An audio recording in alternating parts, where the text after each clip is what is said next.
Welcome to the newest episode of Beatin' and Bangin'. I'm your host, Kyle Dalton. Wow, do we have a ton to talk about in today's episode, recapping the weekend at Martinsville, including an absolutely bizarre ending where NASCAR officials took 26 minutes, yes, 26, I was counting, to rule on whether William Byron or Christopher Bell would advance to the Championship 4 race in Phoenix. I definitely have thoughts on that, but there was a lot that happened before that. I'm also announcing the winner of the Kevin Harvick helmet, so stick around to the end and find out if you're the big winner. However, before we get to that, let's go back to Friday and a little breaking news story I wrote on athlonsports.com about what's going to happen with the in-car cameras in 2025. They're getting an upgrade. For those of you who have paid attention, you might remember it was early September 2022, during the playoffs, that NASCAR announced it would install in-car cameras for every driver, allowing fans to watch any driver's feeds for the remainder of the season. That same in-car camera viewing experience returned in 2023 and again in 2024. Next year, in addition to the existing product, which offers multiple different camera angles from each car and audio from inside the car and team communications, the new view for fans next season will include more information-filled options. According to information obtained from someone with knowledge of the changes, the 2025 video feeds will include graphics that display various information on the race and the specific driver. Viewers will see a leaderboard pylon in one view similar to what is shown on the TV broadcast, coupled with a graphic that shows car specifics, such as track location and speed. Another graphic includes the car's fuel level and tire wear. The 2025 version, which will be available for all Cup races on Max, will include a multi-view feature with 4 cameras where viewers can select predetermined matchups or specific race teams. Hendrick Motorsports fans can watch all their drivers simultaneously. Joe Gibbs Racing and Team Penske fans can do the same. Honestly, I'm really excited about this personally because it means I'll be able to listen to and watch drivers all in one place with all the pertinent information and statistics right there. Something that has been lacking in the NASCAR app. Speaking of apps, I emailed NBC Sports PR last week asking about the ongoing issues with the NBC Sports app. Unsurprisingly, I didn't receive a response. This weekend, I didn't even bother with the NBC Sports app, so I completely missed practice and qualifying. However, I did watch both the Truck and Xfinity Series races, and each had some controversy of its own. The one that I want to highlight because I thought it was so funny was the confrontation between Chandler Smith and Cole Custer after the Xfinity race. I'm sure you've seen the hit, slap, whatever you want to call that, from the Joe Gibbs Racing driver. A few minutes later, the reigning Xfinity Series champion couldn't help but throw some shade at Smith's ability at throwing a punch. I mean, it is what it is. I think at the end of the day, you know, he put us in the wall a few times this year.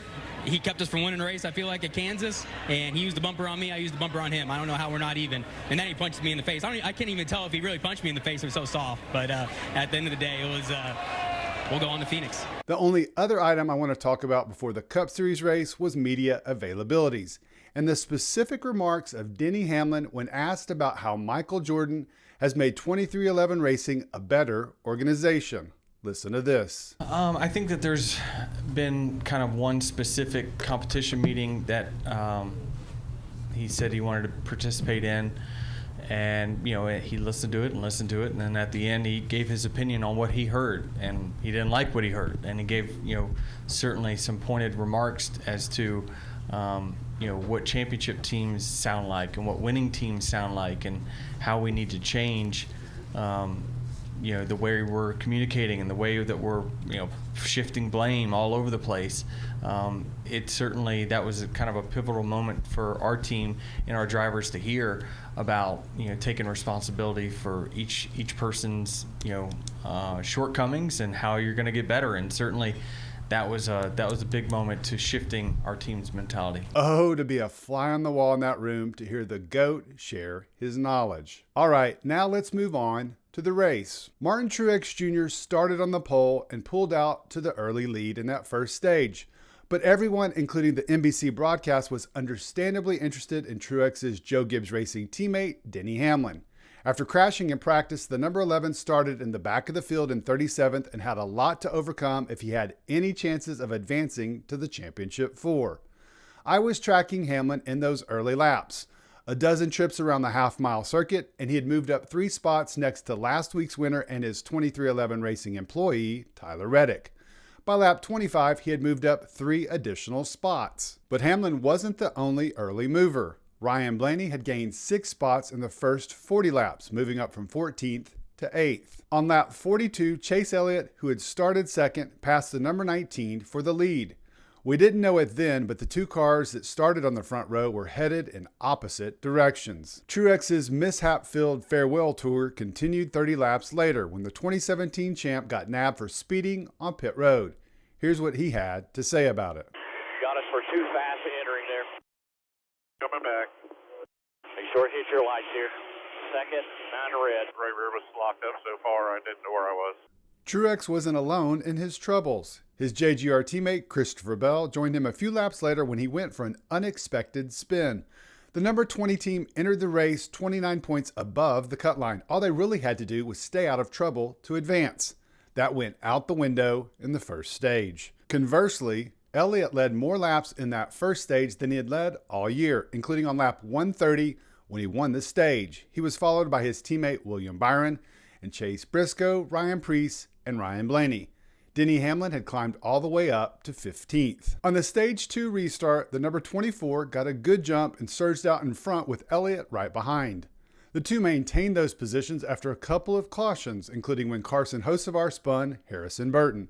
However, after a third caution when Truex went for a spin, the subsequent pit stop, the number 9 team had trouble on the right rear, which resulted in a 20-plus second pit stop. The HMS car plummeted to 26th.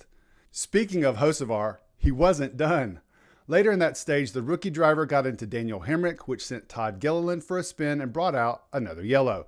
Not sure if you remember, but I reported a few weeks ago how Brad Doherty said that some drivers in the Cup garage were intimidated by the young Spire Motorsports driver's aggressive behavior and didn't like to race around him. Jeff Burton offered a dramatically different opinion on the matter. It's just uncalled for. It's just unnecessary. You can't be running into people over and over and over. I'm surprised they've let it get by with it as long as they have. They're done with it, though. When you go through the garage and you talk to drivers, his name constantly comes up. It's not because they're intimidated by him, it's because they're over him. As that second stage came to a close, it became clear that the new softer tires Goodyear had brought to Martinsville were working.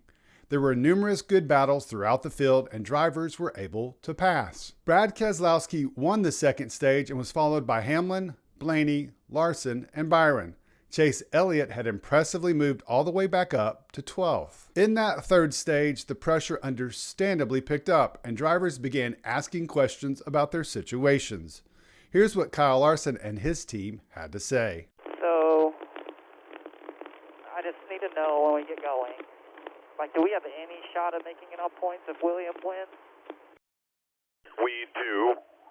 So with us staying out, that kept it 20, trapped a lap down.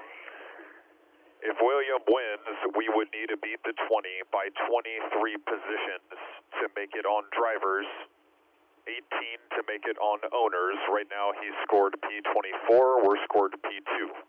We have to beat him by 23 spots to make it on points. Just over 30 laps into that final stage and battling with Chase Briscoe for 9th, Chase Elliott unexpectedly encountered a slow Chris Buescher on the inside lane, couldn't avoid him, and made contact with the rear of the number 17 car. Elliott was not happy about it. 17, slow ahead. Door. Quarter. It's all good. No, not fucking all good. What is he doing? Don't worry about it. Focus forward here. But that wasn't the only interesting thing the 2020 champ had to say late in the race. A few minutes later, he grew tired of listening to his spotter and cousin, Trey Poole. Take a deep breath here, bud. Get your rhythm. I need you to just be quiet for a few minutes, please. There were several awkward minutes of silence on the number 9 team radio. With 95 laps remaining, Elliott's good buddy Ryan Blaney was anything but silent after a botched restart that saw Kyle Busch lose a wheel before any of the cars had reached the start-finish line. Unbelievably, NASCAR officials failed to see it, and the race went green for a couple of seconds before the caution came out. The Penske driver had some thoughts. Ready, green flag, I'll roll in here half when you get to him. Nothing out back. Yellow's out. Easy, easy, easy. Eighth wheel fell off behind you. Easy. Yellow, yellow. They need to go back to before the restart. That's bullshit if I'm going to lose 2 spots. Fell off before we took the green. Stay high here. I agree. It is completely wrong if I end up losing a spot or 2 here. There's no way. That's not a restart. That's what they did. P9. 11, 3, 14, 12. What the fuck ever. Fucking joke. Completely jacked up lineup because the guy's wheel falls off. Jack up for the lead, jack up for all these other places. Fucking clown show. As the laps dwindled, HMS fans couldn't help but have feelings of deja vu going back to the spring race at the Paperclip, when that podium included winner William Byron as well as Kyle Larson and Chase Elliott. With 75 laps to go on Sunday, Larson led and was followed by the number 9 and number 24. In the final 40 laps, that HMS podium looked less likely as Byron's car began to fade. He was supplanted by the number 12 car in third. And then the jockeying for the lead heated up as Elliott passed Larson for the lead with 24 laps to go. A lap later, Blaney disposed of the number 5 car and moved into second. Just 9 laps later, the number 12 passed the number 9 for what would be the lead for the win. As Blaney began to pull away and build a gap on second place, the focus of the race shifted to who would be the 4th driver to advance to the Championship 4 on points. It came down to William Byron and Christopher Bell. The HMS car led by a single point and could afford to lose no more spots. He didn't lose any in the last 10 laps as a pair of Chevrolets driven by Austin Dillon and Ross Chastain pulled in behind him and formed a blockade, preventing any potential cars from passing. Radio communication from both the number 1 and 3 teams confirmed there was a plan to work together and help Byron maintain his spot, or a case of race manipulation. Meanwhile, Bell was frantically trying to gain a spot and on the final lap did just that, when he passed fellow Toyota driver Bubba Wallace, whose number 23 radio reported that he was having potential tire issues. Some claimed the 2311 racing car was intentionally slowing, allowing the number 20 to pass, or a second case of race manipulation. But Bell wasn't done. As soon as he drove past Wallace, he got loose, went up into the marbles, and made contact with the wall. The number 20 driver got in the gas and rode the wall like Ross Chastain in 2022, coming out of the corner and took the checkered flag. His passing of Wallace gave him the spot necessary to advance on a tiebreaker. Or so we thought. Then we waited and waited. NASCAR officials deliberated on whether it was Bell or Byron who would move on to Phoenix. A massive decision with massive implications in the playoff picture. Eventually, after 26 minutes, it was ruled that Bell had committed a safety violation for his wall ride, and Byron would advance. NASCAR Senior Vice President of Competition Elton Sawyer held an impromptu meeting with reporters after the race. He said officials in the tower were focused on the wall ride move by Bell and weren't concerned with the potential race manipulation. But I want you to listen to this exchange between the Athletics' Jeff Gluck and Sawyer. Sorry, I just wanted to make sure I'm not putting words in your mouth. So you said the focus was on just looking at the wall ride.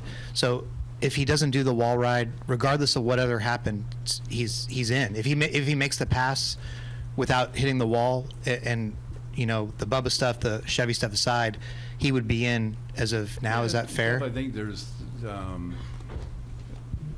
the hypotheticals is really difficult to. I don't want to, be making statements of things that ifs and ands and buts. I don't want to do that.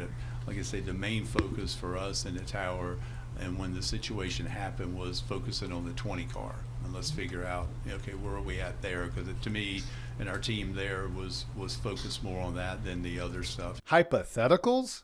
Gluck wasn't proposing any hypothetical. He was asking for clarification that none of this is even being discussed and there's no controversy or 26-minute delay awaiting a decision if Bell doesn't ride the wall in the first place.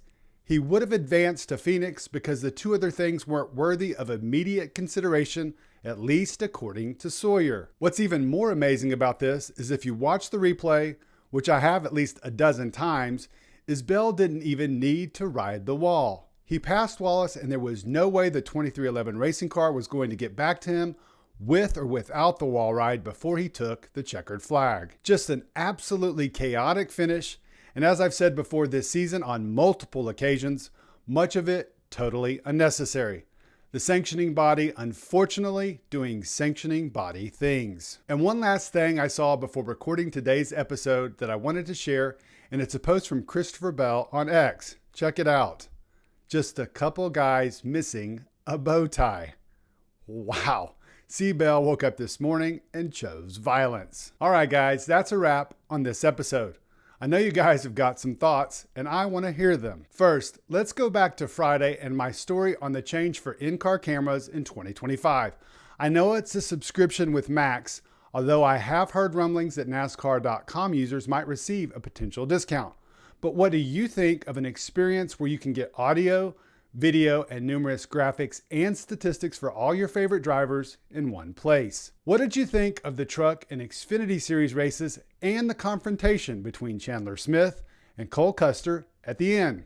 Who was in the wrong? And finally, let's discuss yesterday's Cup race. First up, what do you think of Carson Hocevar moving a couple of guys yesterday, and more specifically, what did you think of Jeff Burton's remarks on the rookie driver? And let's talk about that finish. You Ryan Blaney fans have to be feeling really good after he repeated what he did last season, finishing second at Homestead and following it up with a win at Martinsville to clinch a berth in the championship race.